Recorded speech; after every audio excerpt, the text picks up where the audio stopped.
भाग 2 रहस्यमयी महिला। पिछले भाग में आपने देखा कि निरंजन को खेत के पास स्थित जंगल में कुछ अजीब घटनाओं का सामना करना पड़ा।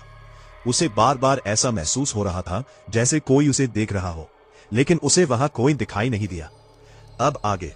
उस रात निरंजन को देर तक नींद नहीं आई। बार बार उसे वही अजीब एहसास याद आ रहा था। कभी पेड़ के नीचे किसी के छूने जैसा एहसास, तो कभी जंगल से आती रहस्यमयी आवाजें।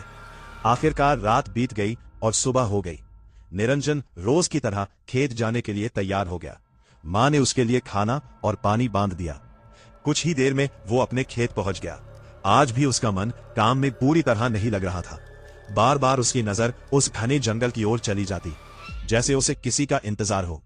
दोपहर होने लगी। सूरज सिर के ऊपर था। निरंजन एक पेड़ की छांव में बैठकर पानी पी रहा था कि तभी उसकी नजर जंगल की तरफ गई। वहां एक महिला लकड़ियों का गट्ठर सिर पर रखे धीरे धीरे चल रही थी। निरंजन हैरान रह गया। गांव की कोई भी महिला उस जंगल में अकेले नहीं जाती थी। फिर ये कौन थी? उसने आवाज लगाई, सुनिए। इसने महिला रुक गई। धीरे धीरे उसने पीछे मुड़कर देखा। निरंजन कुछ पल के लिए उसे देखता ही रह गया। महिला के चेहरे पर एक अलग ही शांति थी। उसकी आंखों में गहराई थी और चेहरे पर एक हल्की मुस्कान, लेकिन साथ ही उसके चेहरे पर एक अनकहा दुख भी दिखाई देता था। आप कौन हैं? निरंजन ने पूछा। महिला कुछ पल चुप रही, फिर बोली, मैं पास के गांव में रहती हूं, लकड़ियां लेने आती हूं। अकेली? हाँ। उसकी आवाज में एक अजीब सी उदासी थी। निरंजन ने उसे बैठने का इशारा किया। धूप बहुत तेज है, थोड़ा आराम कर लीजिए। महिला पहले झिझकी, फिर पेड़ की छांव में आकर बैठ गई। निरंजन ने उसे पानी दिया। धन्यवाद, महिला ने मुस्कुराकर कहा। दोनों कुछ देर चुप रहे। फिर निरंजन बोला, मेरा नाम निरंजन है। और मेरा नाम प्रिया। निरंजन को नाम सुनकर अच्छा लगा। कुछ देर तक दोनों सामान्य बातें करते रहे। फिर अचानक प्रिया उठ खड़ी हुई। अब मुझे जाना चाहिए, शाम होने वाली है। यह सुनकर निरंजन बोला, कल भी आओगी? प्रिया ने हल्की मुस्कान के साथ कहा, लकड़ियां तो रोज ही लेनी पड़ती है। इतना कहकर वह जंगल की तरफ बढ़ गई। निरंजन उसे जाते हुए देखता रहा। पता नहीं क्यों, लेकिन उसके मन में बार बार उसी का ख्याल आने लगा। उस शाम वह घर तो लौट आया, लेकिन उसका मन खेत में नहीं, बल्कि जंगल में ही अटका हुआ था। अगले दिन वह सुबह से ही उत्साहित था। आज वह काम से ज्यादा किसी और वजह से खेत जा रहा था। दोपहर तक वह बार बार जंगल की तरफ देखता रहा, लेकिन प्रिया कहीं दिखाई नहीं दी।